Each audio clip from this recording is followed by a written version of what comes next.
again, ladies and gentlemen, and those of you who haven't had your coffee yet, you can get up and get some at the back of the room there.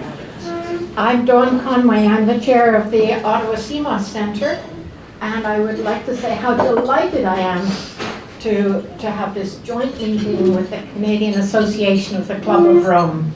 We meet at the Junior Officers' Mess. They usually pull rank and meet a couple of streets away at the Senior Officers' Mess. And we get together once a year and it's terrific. I'm very pleased to be able to introduce our speaker today. Deirdre Laframboise, I have known her name way back because our families had some Connections. That's right. Deirdre is extraordinary. She's had two careers and perhaps still does, but I think the focus and drive and determination of one has been well applied in the second. Deirdre is, as you may know from the notes on our website and your website, has been a long-time member of the Canadian equestrian team for the Olympics and on the Canadian Olympic Committee. And as those of you who ride know, there's an awful lot of cooperation involved when you're dealing with handling another very strong beast. And she has shown this cooperation, I think, throughout her career. Deirdre is the founding director of the Clean Air Champions, co-founder of it and first executive director. And I believe that's an award-winning group. Yes, it is. She's also worked with the federal government in a couple of departments, Environment Canada and Fisheries and Oceans Canada, on rules and regulations and policy relating to environmental matters. Just to go back a bit, Deirdre has her bachelor's and her master's in environmental fields, her master's in environmental sciences from York University. And so this has been her lifelong interest and passion, I think. Back in 2014, she took over from me as executive director of the Canadian Climate Forum at a particularly challenging time because the forum's funding was on the wane. And then moved on to the executive director at the Canadian Water Resources Association. She's currently senior management, knowledge and sector development in the Green Municipal Fund.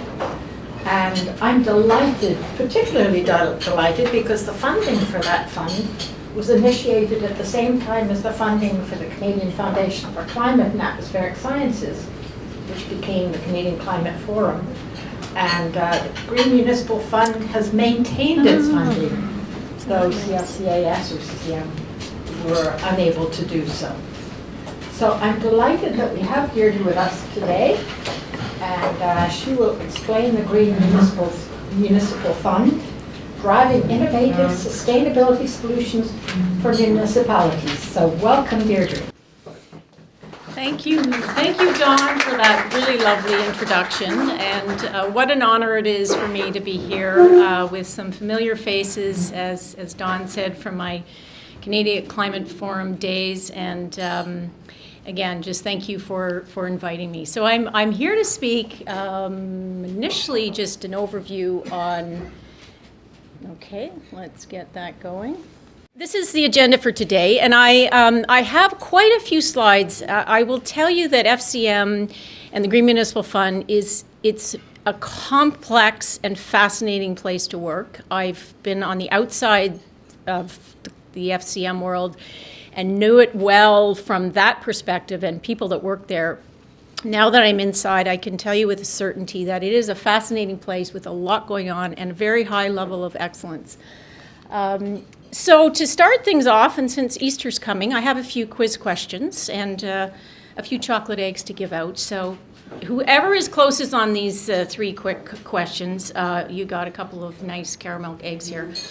So the Canadian municipal sector spends how much annually on goods and services? Just give me a sense of Total number, big number.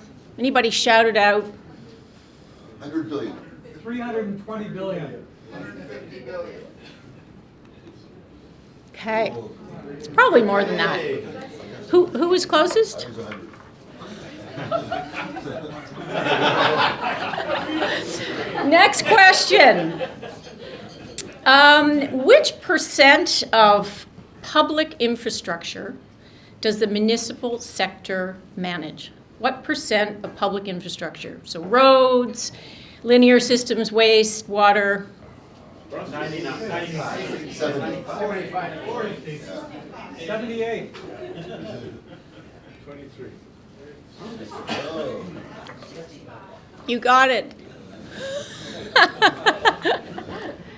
Pass those eggs down. And the last double question is, how much influence does the municipal sector have on total GHG emissions in the country? What percent? 47. 3%. 30. 10. Hand those down. And the last bit of that question is, what percent do municipalities have direct control of those 50% emissions? Nothing. Anybody want to? It's 5. So somebody got it. I don't know. Here you go. All right, let's get to it. So a quick run through of FCM, and then I'll dive into GMF and spend some time on some of the technical background, since I know you're all brilliant scientists here. And so just some background of the membership is FCM is 2,200 out of a total of about 3,500 municipalities in the country.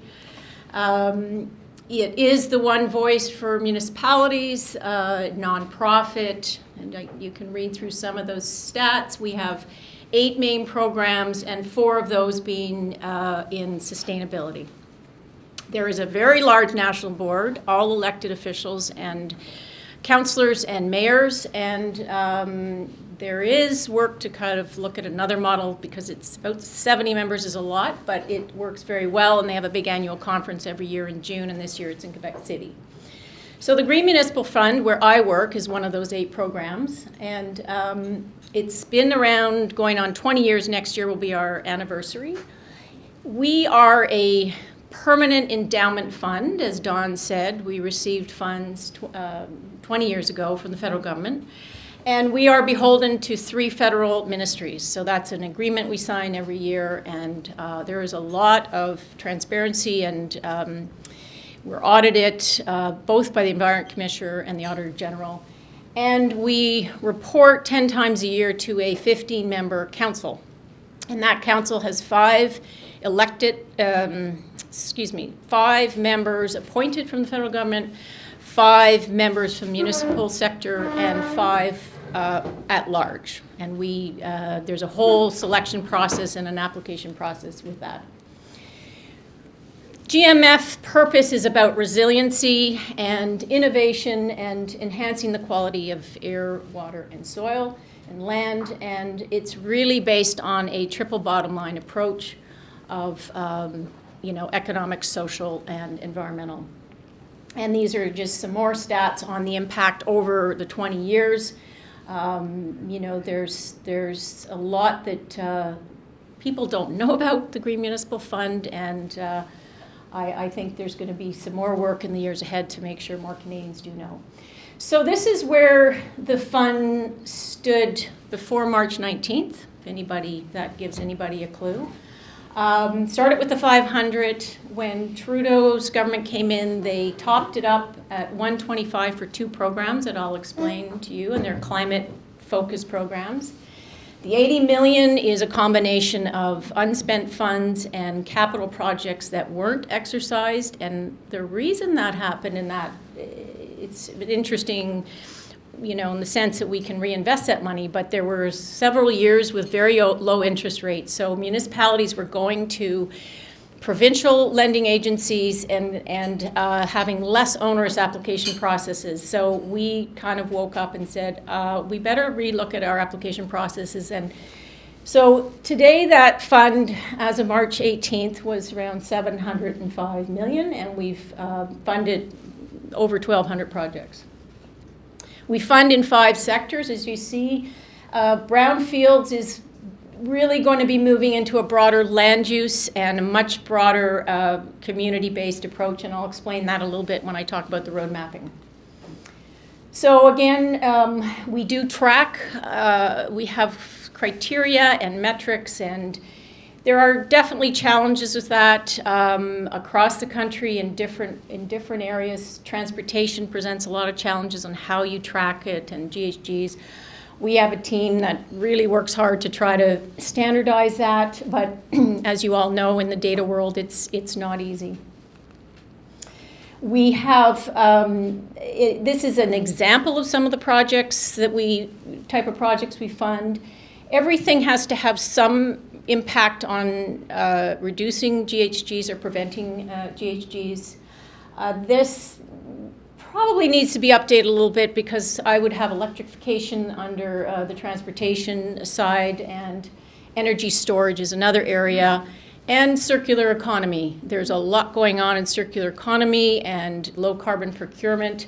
So these are areas and these are things that we try to keep on top of.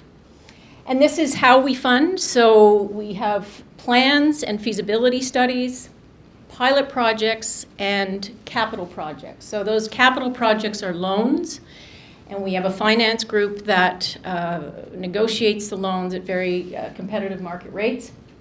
And there's a formula and why. There's all kinds of research into goes why we fund 50% or 80%. We do also make allowances for smaller municipalities, and generally those are the ones that get up to the 80%. So right now we're in the first month of the second year of a 5-year strategic plan that our managing director, Chris Boivin, put us on. Chris hails from a background engineer and spent many years at SDTC, Sustainable Development Technology Corp, so brings a really interesting background of business and technical. He's an engineer himself, and has put us on a very ambitious path. And he's been there just about 1.5 years. I've been there 10 months, and I'm still on a big learning curve. So there's 4 pillars that this plan is based on, and innovation and replication are very key to what goes on with the Green Municipal Fund. We are always looking to support the most innovation, and with that comes risk, and so that's always a topic of discussion at GMF and with the council, because we have endowment funds that get invested, and we are restricted of what we can invest in, but risk is always on the lips of all the economists and the financial people. And for municipalities, obviously, they really don't have the funds for risk. So this is an area where Chris and the 5-year plan are really driving to, and that is levering and de-risking investments for municipalities. And there's various ways that we're trying to do that, and some of these diagrams that I'm going to show you will give you a bit of a sense of the space that we're trying to have most impact. So it's the road forward from an idea to full scale up is a complex one. Surprisingly, you'll see that there's often a lot of or lack of activity even in the idea generation stage, and that's really because we have a high number of small and medium-sized municipalities who don't have the skills, don't have the staff to even initiate innovative projects, and it's kind of business as usual. One of our main roles in my team in the capacity building is to help municipalities help municipal staff present the case for why they should invest, why that city council should vote for innovative technology and solutions that over time will have a greater triple bottom line. So not just an economic benefit, but the triple bottom line benefits, reduced air pollution, better health, etc. So the gray areas in the middle are the big gap areas, and so we come at that with both the capacity, so the knowledge tools, and as I mentioned, working to come up with more models and options, not just our fund, but we are working towards pulling in other big players. So Chris spends time talking to the infrastructure bank, pension funds, foundations, and various national bodies and groups. So we're not there yet, but that's the vision, is that we can become not only a funder, but bring in large buckets of money that can help facilitate the massive costs we have in particularly infrastructure and what cities are facing in climate change challenges. So my division is one of three in GMF. The other is governance and performance, and then funding services and risk management. So the funding services risk deal with all the applications in the financial side. And when I talk about sector development and offer, they're synonymous, but offer is basically the criteria, the request for proposal that goes out on our website that municipalities apply to.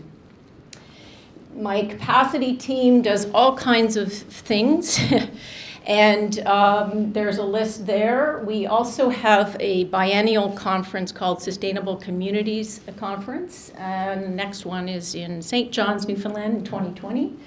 And that's very much focused on the practitioner side, really hands-on workshops, really train the trainer experiences.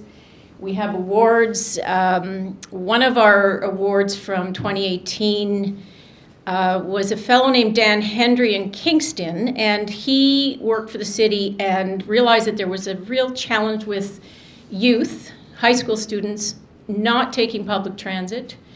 And they came up with this incredible program where all the high school youth were given free bus passes.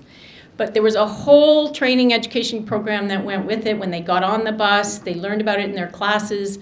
And the ridership went from about 20,000 a year to 300,000 in 1 year. So we turned that into a toolkit that literally launched on, what are we today, Wednesday, on Monday. So if you go to our website, it's a fantastic toolkit, and it's full of all kinds of advice for any city that wants to adopt a similar program.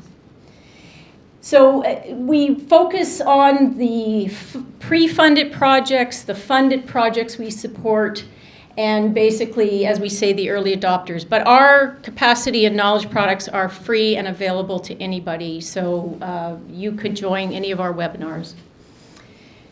So I was talking about the sectors, and part of the 5-year plan is road mapping. So about every 5 years, the offers go through a scrutiny to see if our criteria is still current, innovative, and hitting the right spot for municipalities.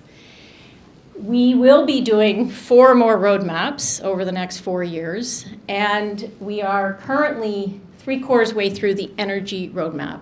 Energy chosen because it is everywhere and it is huge. And so we've brought on a consultant, and they're doing a very deep dive into what is innovative, what's current, who's doing what, who are the stakeholders, where can the Green Municipal Fund have the greatest impact in the energy sector, and with the redesign of our offer.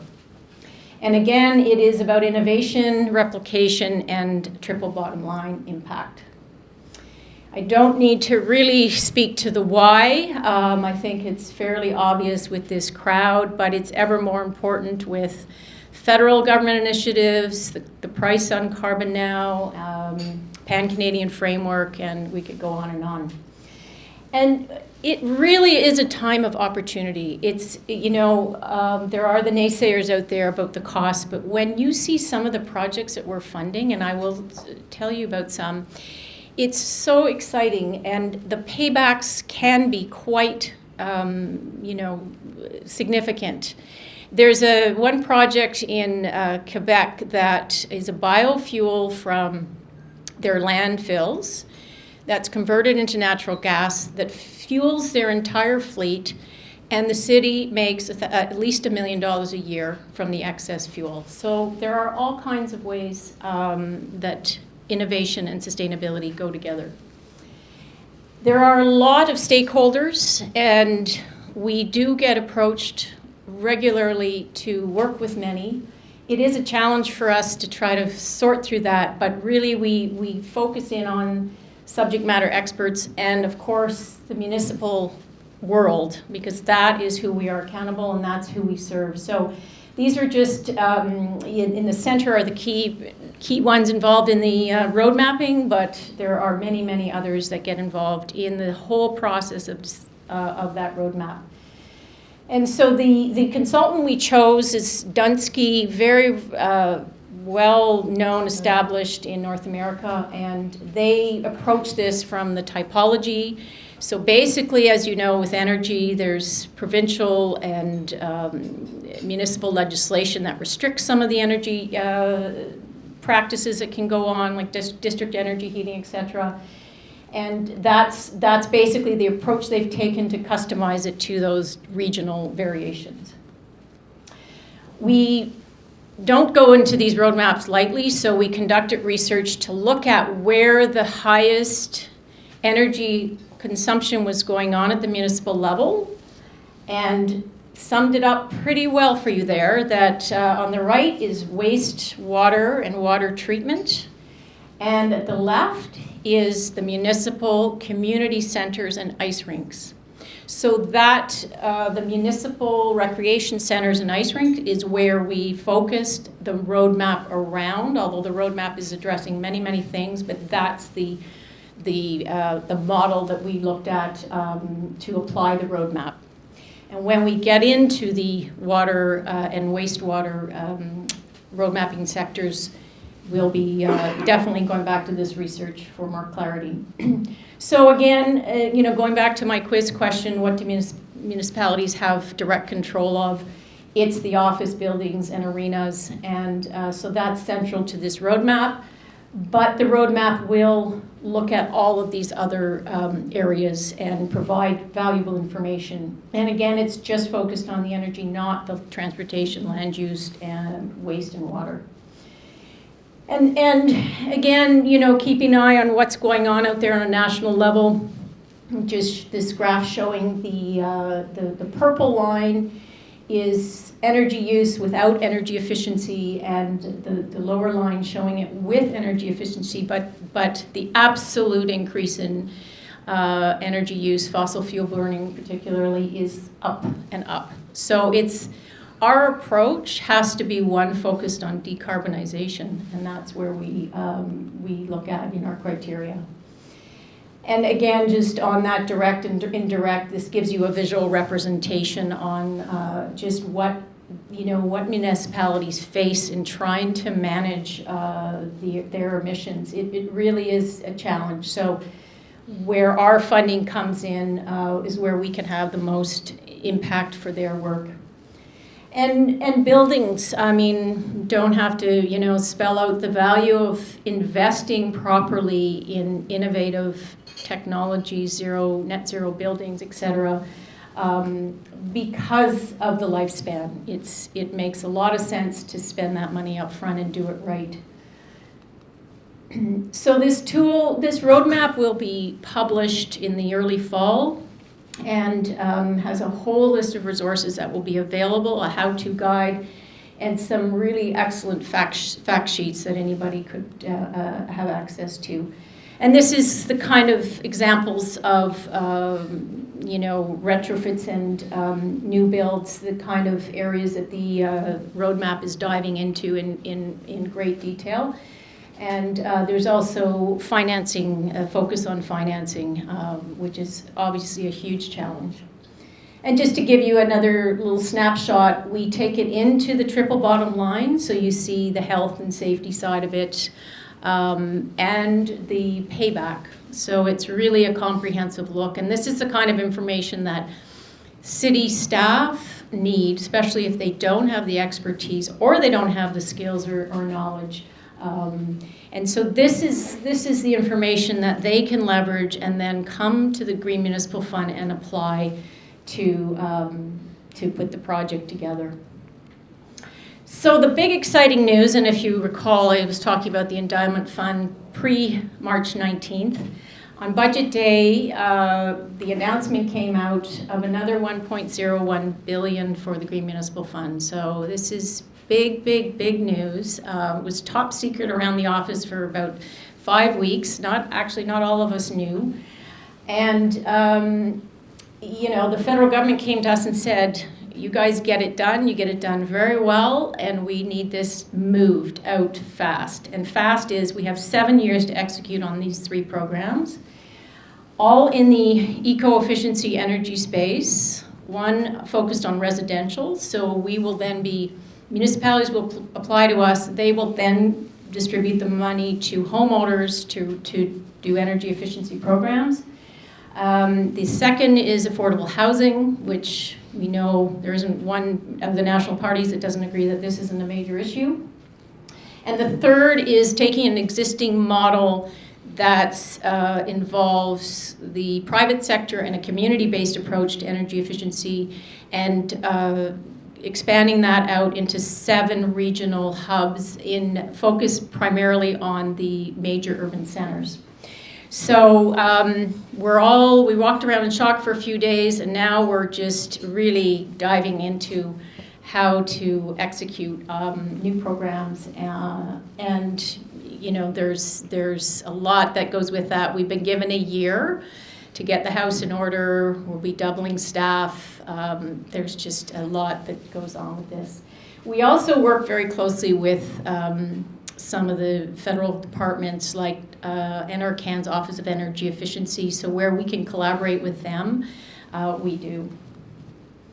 So now I'm just going to do a fairly quick run through of the other sustainability programs, the sister programs to the Green Municipal Fund. PCP has been in existence for over 21 years. It's a milestone program, so municipalities sign up and work through each milestone and report each year, and if their report card passes, they go up another milestone. So there's recognition in that, there's some awards, and it's with a lot of support from staff on the initiatives that they implement. And there's a national measures report produced annually, so you can see results from the PCP program. So Municipalities for Climate Innovation Program is one of the 2 that were funded in the new funding that came in 2015, the 125. It's focused on mitigation and adaptation linked to climate action plans that municipalities have to do. And it's really about driving the low carbon and resilient cities. I thought this would be an interesting one for everybody to see. So this maturity scale represents the earliest phase of the applicants put onto a chart showing their readiness level on adaptation and mitigation. Actually really surprised me to see how low adaptation was. You see that the larger populations have more activity, but out of a scale of 5 on readiness, they ranked 1. But on mitigation, it was a 3, and that's at the start of the program. So this is going to be tracked. There's about 320 projects that have been funded to date, and there's 2 more years to go. The other neat part of the MSIP program is a partnered model. So they have 50 organizations that are working with MSIP on the delivery of those funds. So it's got broad reach, we're reaching a huge amount of people with the program and the capacity building we do in that program. So the next one is Municipal Asset Management Program, MAMP as we call it, focused of course on inventorying and plans for asset management. In Canada today, there's a study that came out, there's an annual report, that comes out on asset management, and we know that infrastructure, there's about $1.1 trillion or about $80,000 per household of the core municipal infrastructure, and 30% of municipal infrastructure is in fair, poor, or very poor condition. And the replacement cost for that, well, they're massive, but for the very poor, it's about 150 billion at the minimum, and for fair, it's about 250 billion. So there's a lot to do on the asset management side. We also know about 40% of municipalities have an asset management inventory. Those are mostly large, about 30% are large, and the rest are the small. So there's a long way to go yet. And on their readiness scale, again, the blue showing where the project started, and the red showing where they moved to after the funding from the asset management program. So you can see there's progress, but we would love to see the progress, the red, be moving over to the 4s and 5s, and we'll have a few more years, I think, of funding and before that. And so now I'd like to talk a little bit about the projects that we fund and just do a kind of read through of some of them. And there's a bit of information, so I'll just do some reading on this. This is a very neat program, a project. So it's a 13,000 square meter multi-use aqua center that achieved LEED Silver certification, and the first LEED certified building in Nunavut ever. It will be fueled by district energy system that captures waste heat from the diesel run generators that provide the electricity for the city. And yes, ideally it wouldn't be diesel run, but that's how it is in the north. The building will incorporate a number of measures, verification system, and it uses a solar wall to preheat the HVAC system. It will result in a 75% reduction of the use of heating oil, energy savings of 10,400 gigajoules, and greenhouse gas savings of 794 tons per year. It's actually was built on a brownfield site, so that was remediated, and there's expected a 35% reduction in water use, 50% diversion rate for construction waste, and it incorporates salvaged equipment from an abandoned pool. The next one in Edmonton is a grant and a loan, and what I didn't mention is when a municipality receives a loan, a capital project loan, they automatically get a 15% grant. So this is a company and municipality relationship, and it's the first of its kind in North America. It's very innovative, award-winning, industry-leading, proprietary thermochemical technology. They have a 25-year contract with the city to address and sell biofuels from non-recyclable and non-compostable municipal solid waste. So they take the waste that goes to landfill that can't be used for anything else and convert it. And basically they convert it into methanol and ethanol. And it's also obviously a revenue generating project. Brownfields. There are a lot of brownfields in this country, so brownfields being contaminated. So Brantford has a 21 hectare site right out 1 kilometer from downtown. It was full of high volume petrochemical hydrocarbons, VOCs, and heavy metals. And what's interesting in this one is that the city did a combination of in situ and ex situ. So in situ, the ex situ had to be removed and handled according to ministry rules.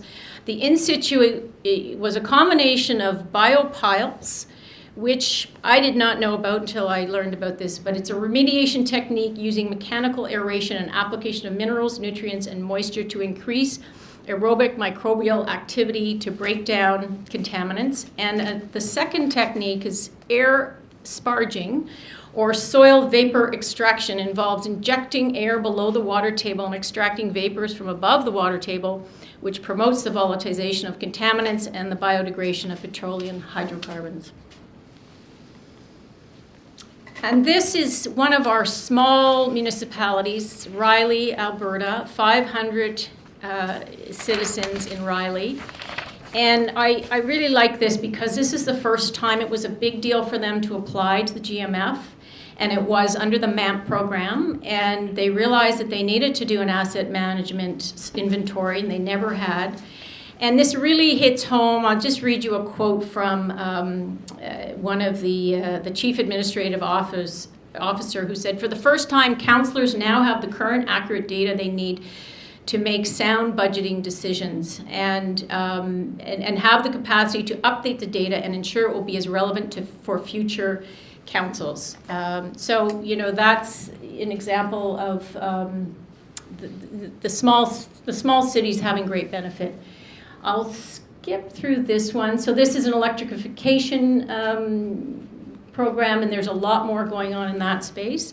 This is obviously a transportation planning that led to a very, very significant reduction in greenhouse gases from a plan that was done to kind of look at routes and plan better.